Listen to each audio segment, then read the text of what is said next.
जोहार सभी को। आज का सेशन में जो टॉपिक लेकर आया हूं ये भूगोल का टॉपिक है, जो आपके स्क्रीन में ऑलरेडी लिखा गया है संसाधन। ठीक है, संसाधन क्या है, संसाधन कितने प्रकार के होते हैं और संसाधन को किस तरीके से संरक्षण करना है, जिसे भविष्य में आने वाले पीढ़ी के लिए भी हम लोग कुछ रख के जाएंगे। तो दोस्तों, सबसे पहले हम ये चर्चा करेंगे कि संसाधन क्या है। संसाधन क्या है, ठीक है। तो संसाधन क्या है कि मानव आवश्यकता, मानव आवश्यकता यानी कि जो भी वस्तुएं मानव आवश्यकता को पूर्ति करता है और मानव किसी न किसी रूप में उसका प्रयोग जो करता है, उसी को हम लोग संसाधन कहते हैं। संसाधन कहते हैं क्योंकि हर एक वस्तुओं को किसी न किसी प्रकार से मनुष्य अपने जीवन में अपनी आवश्यकता के अनुसार प्रयोग करता ही है। और जब जो वस्तुओं को मानवी द्वारा जो प्रयोग की जाती है, उसे हम लोग संसाधन कहते हैं। क्योंकि मानव संसाधन में ही निर्भर करता है, चाहे वो किसी भी प्रकार का संसाधन हो, चाहे वो प्राकृतिक संसाधन हो, मानव निर्मित हो या मानव संसाधन हो, सारे किसी न किसी प्रकार से मनुष्य उसी में डिपेंड करता है। तो संसाधन क्या है, जब कोई मनुष्य अपने आवश्यकता के अनुसार इस धरती के कोई भी चीज को प्रयोग करता है, उसी को हम लोग संसाधन कहते हैं। संसाधन कहते हैं। मान लिया जाए झारखंड में कोयला है, ठीक है। यह कोयला सदियों से जमीन के नीचे दबी हुई थी और पेट्रोल जो सदियों से जमीन के नीचे दबी हुई थी, लेकिन जब मनुष्य ने तकनीकी की विकास के माध्यम से इन दोनों संसाधनों को प्रयोग करना शुरू कर दिया, तो वो कहीं ना कहीं किसी न किसी रूप से ये मानव आवश्यकता को संतुष्टि या तो पूर्ति करता है। तो ये क्या है, ये संसाधन है जो मनुष्य की आवश्यकता को पूर्ति करता है, ठीक है। तो ये कहता है कि संसाधन का अगर मुख्य रूप से देखें तो कितना प्रकार है। संसाधन का मुख्य रूप से अगर हम देखते हैं तो वो 3 प्रकार का संसाधन है हमारे पास। जैसे प्राकृतिक संसाधन,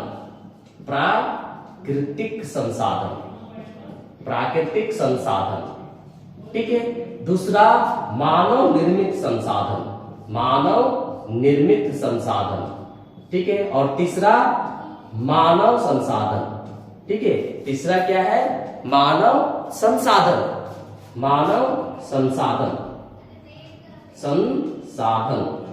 ठीक है। ये 3 प्रकार के मेरे पास संसाधन है। कौन कौन है, प्राकृतिक संसाधन, मानव निर्मित संसाधन या तो मानव संसाधन। ये 3 प्रकार के संसाधन हमारे पास है, ठीक है। तो इस तरीके से सबसे पहले हम प्राकृतिक संसाधन को हम लोग टच करेंगे। तो प्राकृतिक संसाधन अगर हम देखते हैं, प्राकृतिक संसाधन जो है वो कौन कौन है, प्राकृतिक संसाधन है वो कौन कौन है और कितने प्रकार का है, ठीक है।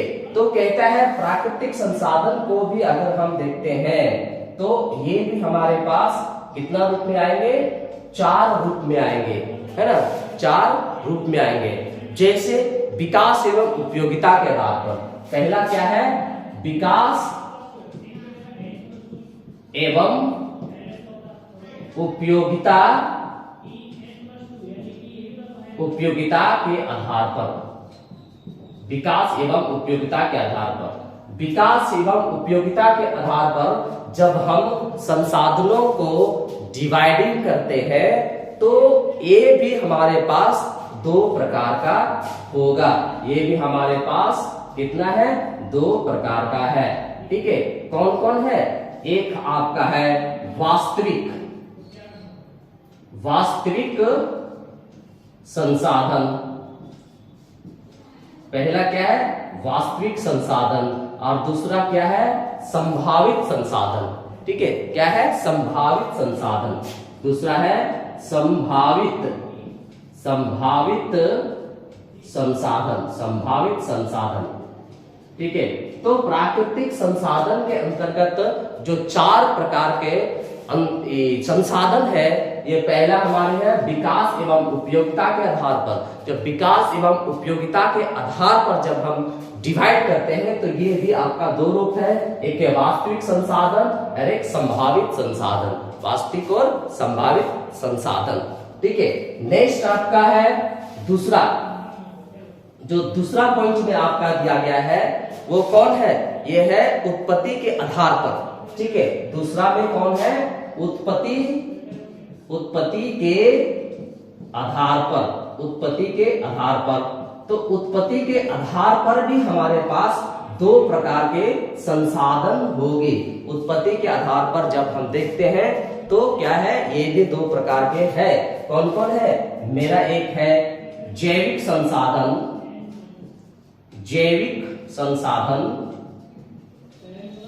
और एक हो गया अजैविक संसाधन।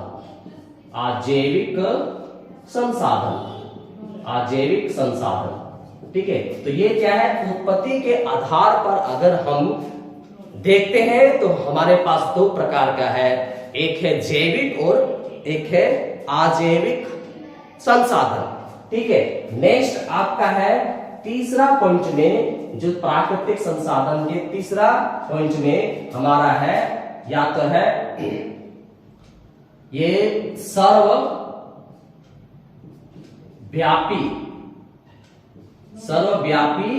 या तो स्थानिक संसाधन। सर्वव्यापी या स्थानिक संसाधन, ये कौन से संसाधन के अंतर्गत आएंगे? ये आपका है या तो भंडारण या तो वितरण के अनुसार।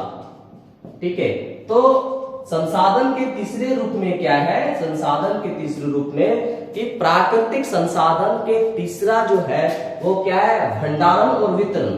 इस भंडारण वितरण का भी दो स्टेप आपका है, एक या तो हो सकता है सर्वव्यापी और ये हो सकता है स्थानिक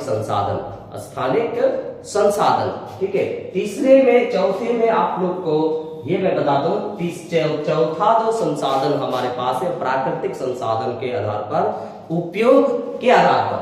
ठीक है, तो तीसरा चौथा में है आपका उपयोग के आधार पर।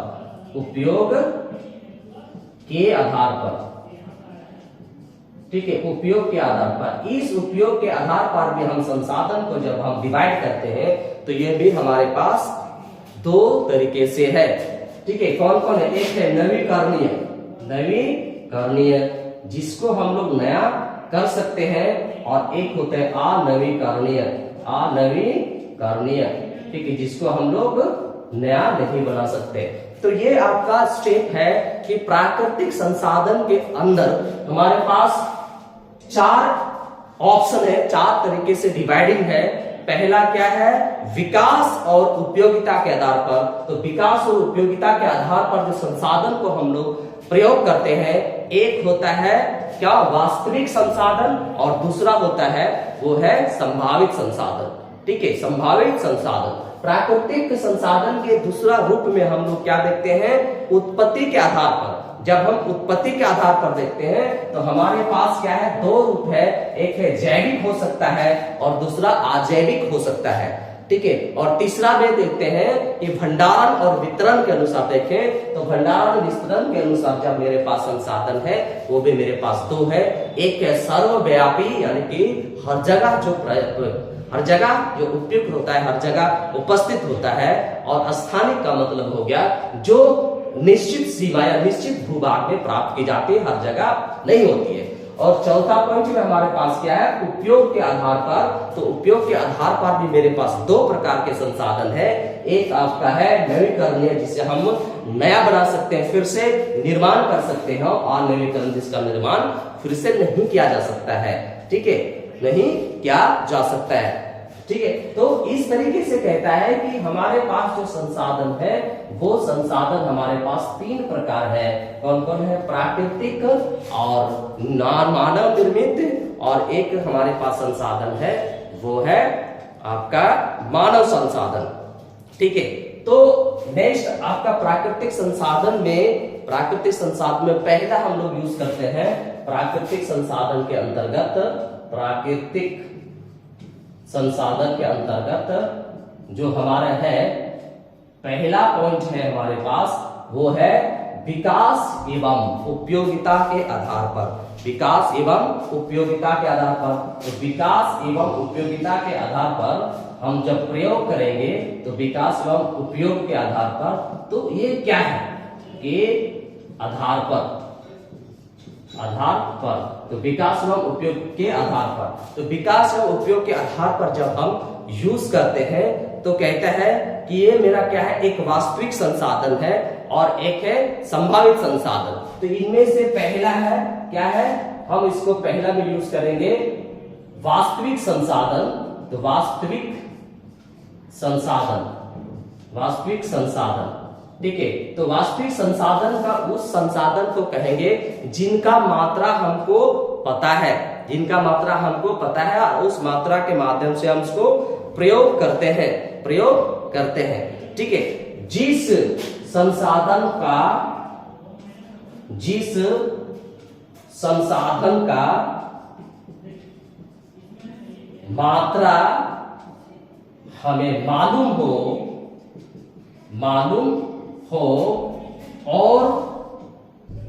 और उसका उपयोग करते हैं,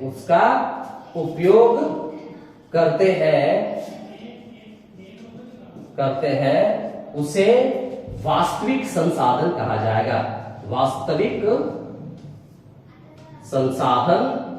जाएगा।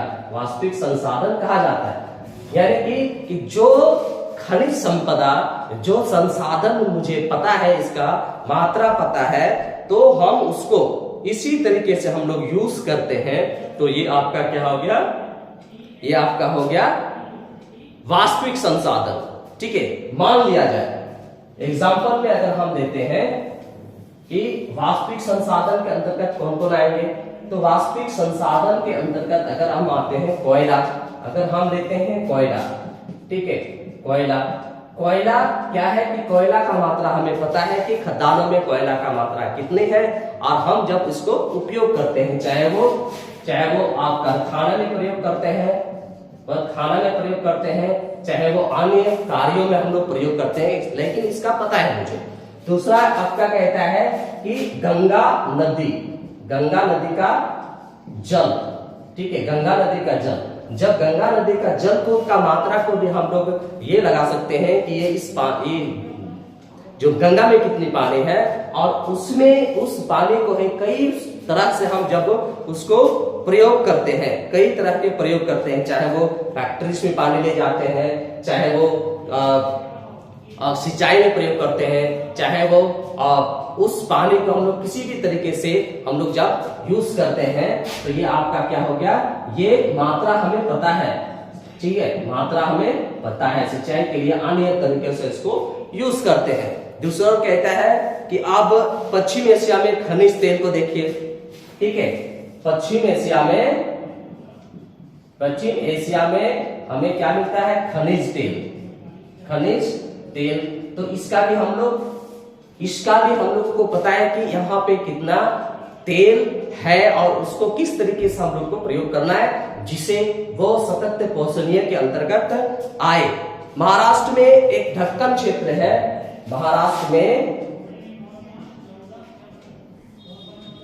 ढक्कन क्षेत्र है, यहाँ पे क्या मिलती है, काली मिट्टी। क्या है, काली मिट्टी।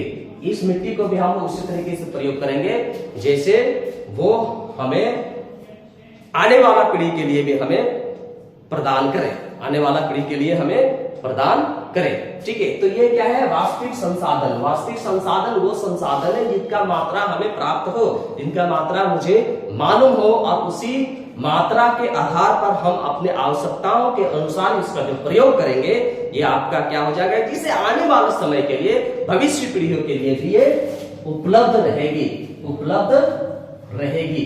ठीक है, तो ये प्राकृतिक संसाधन का पहला रूप में क्या था, विकास एवं उपयोग के आधार पर। ठीक है, दूसरा रूप में हमारे पास क्या है, उत्पत्ति के आधार पर, उत्पत्ति के आधार पर, उत्पत्ति के आधार पर। तो उत्पत्ति के आधार पर भी हमें मेरे पास क्या है, दो स्टेप था। ठीक है, कौन है, जैविक, जैविक और अजैविक, जैविक और अजैविक। ठीक है, ये भी दो तरीके से हमारे पास था, जैविक और अजैविक। ठीक है, जिसे कहता है कि कोई जैविक और अजैविक हम किसे कहेंगे, जिस उत्पत्ति के आधार प्राकृतिक संसाधनों में, जैविक संसाधनों में और अजैविक संसाधनों में हम बांटते हैं। कैसे, निर्जीव। जैविक में आपका क्या क्या होगा, जैसे आपका वायु हो गया, मिट्टी हो गया, ठीक है, मिट्टी हो गया, वायु हो गया, भूमि हो गया। ठीक है, ये क्या है, ये क्या है आपका निर्जीव वस्तुएं हैं। और अजैविक संसाधन है, अजैविक संसाधन है। ठीक है, इसको अजैविक संसाधन के अंतर्गत रखेंगे, अजैविक संसाधन के अंतर्गत रखेंगे। ठीक है, और जैविक संसाधन है उसको जो पुनर्जीवित करने का सक्षम रखा जाता है। ठीक है, तो जैविक संसाधन कौन संसाधन होगा, जिसको हम लोग, जैविक संसाधन वो संसाधन है जो हम लोग पुनर्जीवित करने का, पुनर्जीवित करने का क्षमता रखते हैं। ठीक है, क्षमता रखते हैं। ठीक है, तो उत्पत्ति के आधार पर मेरे पास जो संसाधन है दो तरीके से, जैविक और अजैविक। जैविक वो है जो हम लोग पुनर्जीवित करने का क्षमता रखते हैं, उसको हम लोग जैविक संसाधन कहते हैं। और दूसरा जिसका हम लोग जैविक पुनर्जीवित करने का क्षमता मेरे पास नहीं है, उसको हम लोग अजैविक कहेंगे। जैसे मेरे पास हवा है, मेरे पास मिट्टी है, मेरे पास भूमि है, मेरे पास पानी है, वो आपका अजैविक संसाधन है, अजैविक संसाधन है।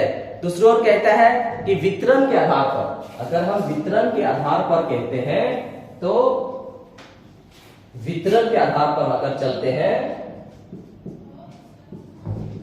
के आधार पर, तो वितरण के आधार पर मेरे पास है, ये भी मेरे पास दो तरीके से है।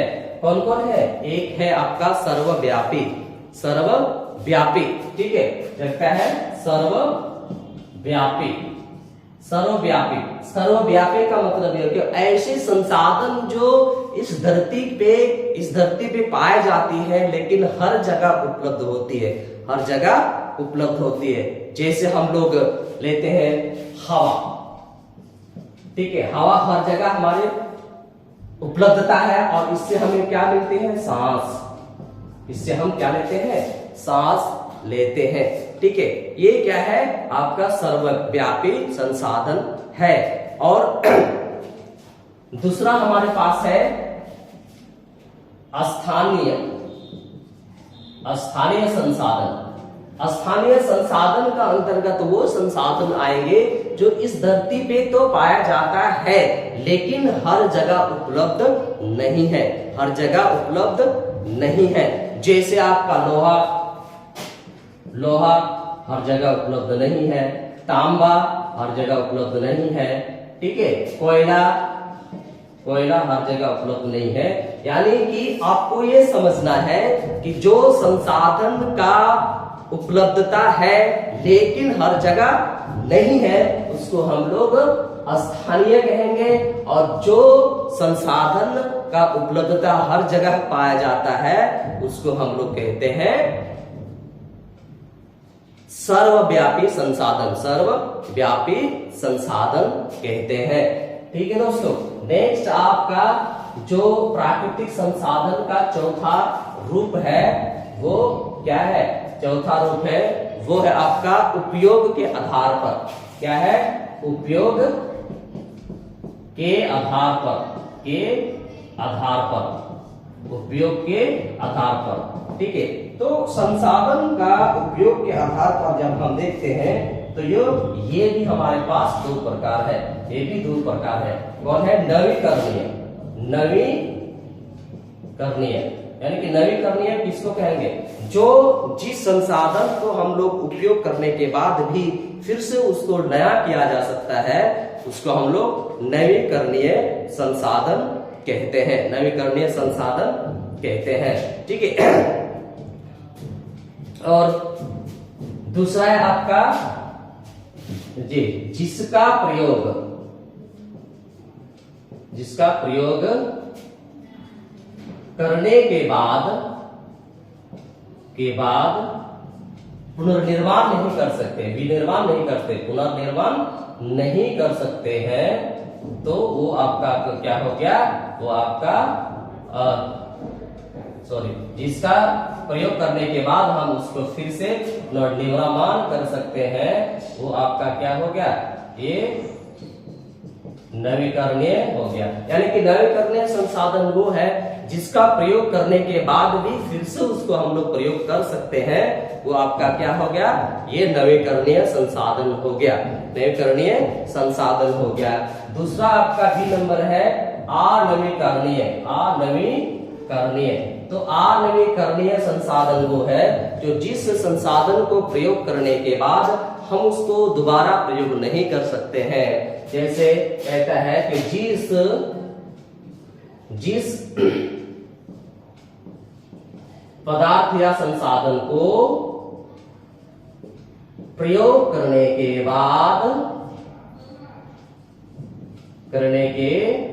बाद फिर से उसका पुनर्निर्माण नहीं कर सकते हैं, पुनर्निर्माण नहीं कर सकते हैं,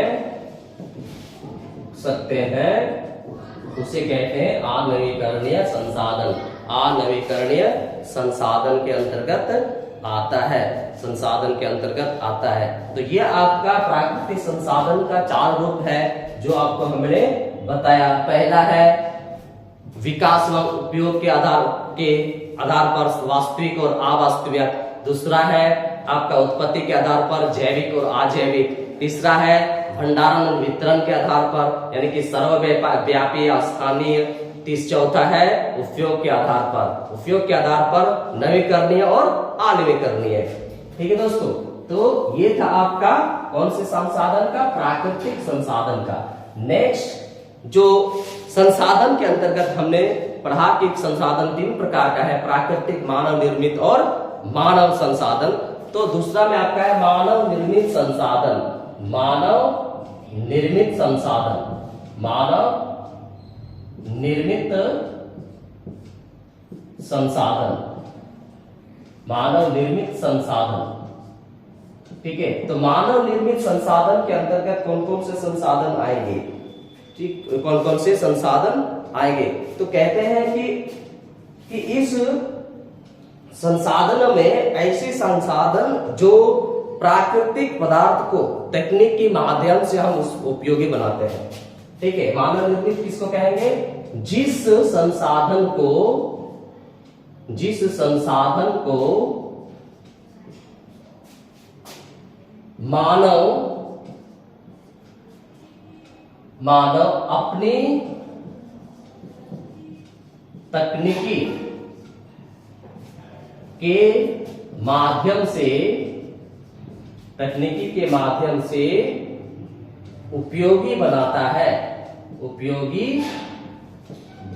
है, उसे हम लोग मानव निर्मित संसाधन कहते हैं। जो प्राकृतिक संसाधन को मानव तकनीकी के उपयोग से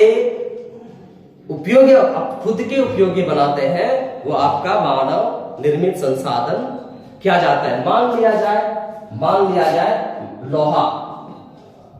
ठीक है, लोहा, पहले लोहा आयस्क होता है, एक पत्थर है जिसको हम लोग फैक्ट्री में डालेंगे, कारखाना में ले जाएंगे, इसके बाद ही लोहा बनेगी। लोह अयस्क जो है वो आपका छड़ बनाते हैं, लोहा से हम छड़ बनाएंगे। तो क्या हो गया, प्राकृतिक संसाधन को ही हमने बदल करके चेंज करके हमने यूज किया। जैसे हो गया आपका एक पेड़ है, पेड़ में प्राकृतिक संसाधन है। जब इन संसाधनों को हम बदलकर हम उपयोग करेंगे, जैसे इससे हम क्या बनाएंगे, टेबल बनाते हैं, ठीक है, टेबल बनाते हैं, कुर्सी बनाते हैं। तो ये क्या करते हैं, हम उनको मानव ने बदलकर प्रयोग करना, तकनीकी के माध्यम से प्रयोग करता है, जो आपका क्या हो गया, मानव निर्मित संसाधन के अंतर्गत आता है, मानव निर्मित अंतर्गत आता है।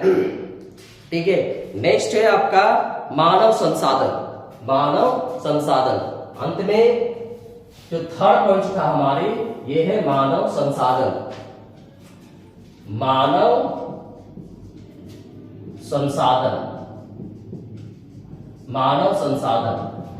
संसाधन का मतलब ये मानव खुद एक संसाधन है, मानव स्वयं एक संसाधन है, लेकिन हर व्यक्ति के पास कुछ न कुछ कौशल होता है और कुछ न कुछ कौशल नहीं होता है। ठीक है, तो मानव खुद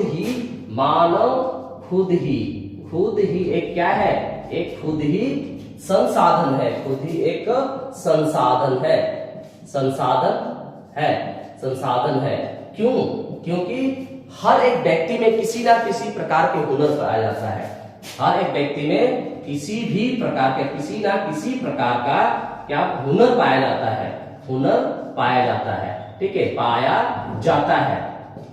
पाया जाता है। तो उस तरीके से कि एक तो वो किसी ना किसी प्रकार से उसके पास हुनर है। दूसरी ओर कहता है कि हर व्यक्ति को ज्ञान का अनुसार हुनर है। दूसरा कहता है कि अगर हम उसे प्रशिक्षण दें और प्रशिक्षण करने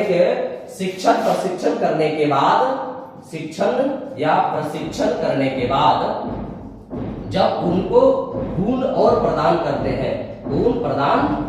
हैं, तो इससे क्या होगा कि समाज के भीतर किसी ना किसी तरीके से लोगों का ही मदद करता है और देश को एक नई दिशा और दशा तय करने में वो मदद करता है। तो उसको हम लोग क्या कहते हैं कि मानव संसाधन वह है जो मनुष्य खुद भी एक संसाधन है, जो किसी ना किसी तरीके से उनके पास कुछ ना कुछ हुनर है, और उस हुनर के माध्यम से जब हम उसे प्रशिक्षण देते हैं और इसके बाद उनके गुण को और बढ़ोतरी करते हैं, इसके बाद वो समाज के भीतर कहीं ना कहीं लोगों को या कहेंगे समाज को जब लाभ प्रदान करता है, तो वो मानव संसाधन के अंतर्गत आते हैं। ठीक है, नेक्स्ट हम लोग जो चर्चा करेंगे वो है कि हम लोग संसाधन का संरक्षण कैसे करेंगे। कहता है संसाधन का संरक्षण। संसाधन का संरक्षण का मतलब है कि मनुष्य हर एक संसाधन को अपनी आवश्यकता के अनुसार ही प्रयोग करने चाहिए, जिसे वो आने वाले पीढ़ी के लिए भी बचा के रखे। नहीं तो ऐसा हो कि कुछ संसाधन ऐसे हैं जो नवीकरणीय है, कुछ संसाधन ऐसे हैं जो आणविकरणीय है। जो आणविकरणीय संसाधन वो पूरी तरह से समाप्त हो जाएगी और आने वाले पीढ़ी के लिए बहुत ही दिक्कत यानी बहुत ही समस्या का सामना करना पड़ेगा। इसलिए संसाधन को संरक्षण करना आवश्यकता है। तो कैसा, हम संसाधन को आवश्यकता के अनुसार ही प्रयोग करना चाहिए। ठीक है, प्रयोग करना चाहिए।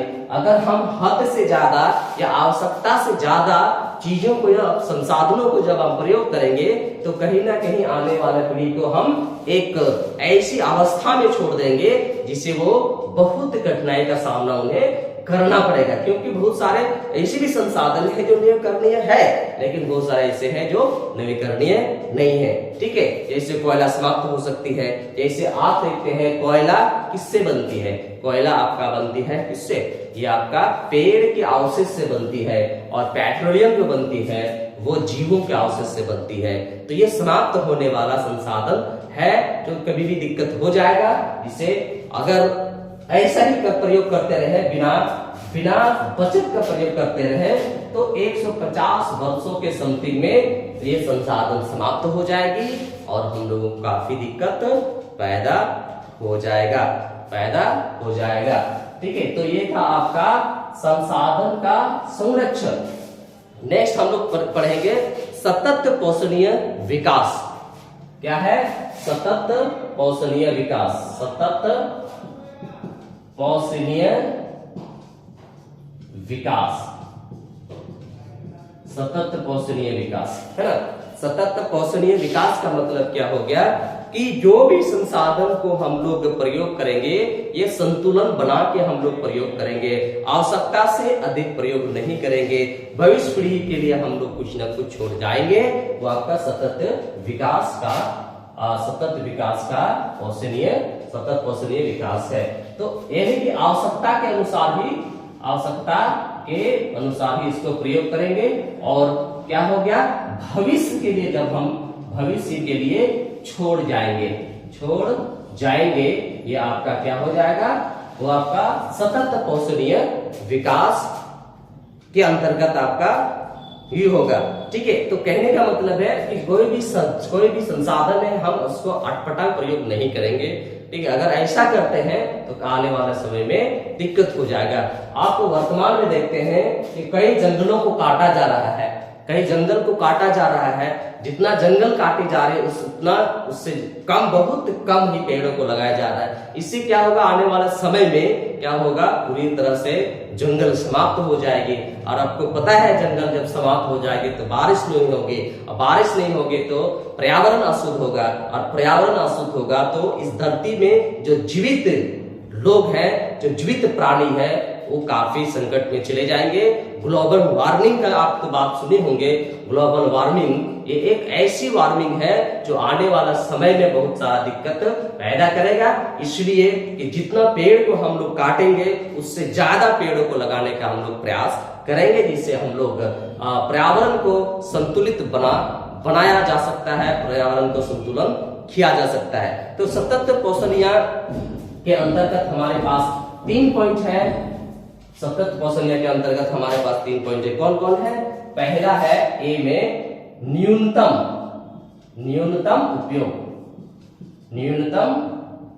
उपयोग। ठीक है, तो न्यूनतम उपयोग के अंतर्गत क्या है कि संसाधनों को हम कितना कम से कम हो सके उतना हम लोग प्रयोग करेंगे। ठीक है, इतना हम लोग प्रयोग करेंगे। ठीक है, संसाधन को कम से कम उपयोग करना ही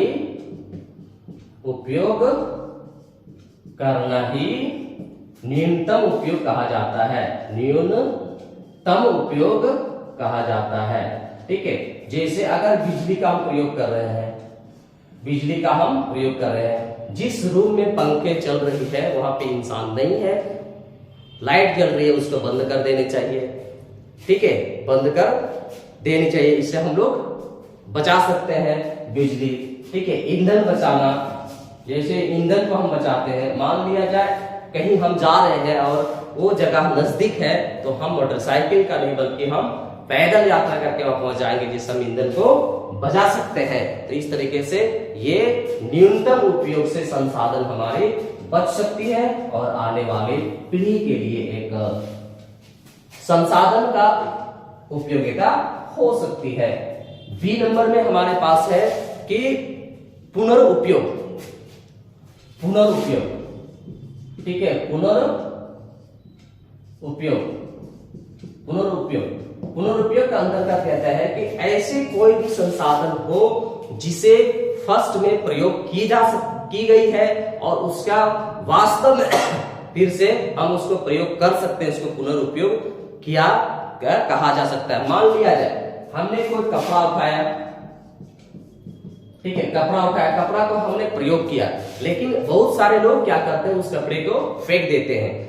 लेकिन उसका पुनरुपयोग किया जा सकता है, और उस कपड़े से हम क्या बना सकते हैं, तकिया बना सकते हैं। ठीक है, उस उपयोग से उस कपड़े से क्या बना, तकिया बना सकते हैं, पैदान बना सकते हैं, आसान बना सकते हैं, बहुत सारी चीजें इसमें बनाया जा सकता है। ठीक है, तकिया बनाया जा सकता है उस कपड़े से, पैदान बनाया जा सकता है उस कपड़े से, आसान बनाया जा सकता है उस कपड़े से। तो इस तरीके से पुराने कपड़े को ही हम लोग जब फिर से उपयोग कर सकते हैं तो उसको पुनरुपयोग के रूप में कहा जाता है, पुनरुपयोग के रूप में कहा जाता है। ठीक है, नेक्स्ट कहता है आपका ये सी पॉइंट है पुनरुपयोग में, सी पॉइंट है, ये कहता है पुनर्निर्माण। क्या है? पुनर्निर्माण, पुनर्निर्माण। ठीक है, पुनर्निर्माण के अंतर्गत क्या होता है, जब कोई चीजों को फिर से बनाया जा सकता है, जब वो चीजों को फिर से बनाया जा सकता है, उसे वेस्टेज नहीं किया जाता है, वो फिर से बनने के लायक होती है, उसको पुनर्निर्माण कहते हैं। मान लिया जाए हम लेते हैं कागज, कागज लेते हैं। ठीक है, तो कागज हम लोग ऐसे न्यूज़पेपर है उसको हम लोग क्या करते हैं, फेंक देते हैं। ऐसा नहीं है, उसे किसी ना किसी रूप से दूसरा रूप दिया जा सकता है, उसको फिर से उसी जगह पे पहुंचाया जाता है जहां से फिर से वो बनती है, उससे भी हमारा क्या होगा कि हम फिर से कागज यानी पेपर बना सकते हैं, पेपर बनती है। ठीक है, दूसरा कहता है अगर मेरे पास कांच है और कांच का हम तोड़ फोड़ करके फेंक देते हैं और उसका कोई उपयोग नहीं करते हैं, ऐसा नहीं करनी है, तो कांच का भी पुनर्निर्माण किया जा सकता है, उसको फिर से बनाया जा सकता है। ठीक है, तांबा, तांबा को भी हम लोग फिर से उपयोग में ला सकते हैं। तो पुनर्निर्माण का सीधा साधा उदाहरण होगा कि जब कोई वस्तुओं को हम लोग एक बार यूज करने के बाद फिर से उसे यूजेबल बनाया जा सकता है, तो उसको हम लोग क्या कहते हैं, पुनर्निर्माण कहते हैं। आप इस वीडियो को में बने रहिए, इस वीडियो को जरूर से जरूर देखें, जिससे आपका जो जीएस है वो काफी लाभदायक सिद्ध होगा। मुझे उम्मीद है आप इस वीडियो को देखेंगे। लाइक कीजिए, शेयर कीजिए, सब्सक्राइब कीजिए और बेल आइकन को जरूर से जरूर दबाइए, जिससे आपको नए नए वीडियो का नोटिफिकेशन मिलेगा। जोहार, जय झारखंड।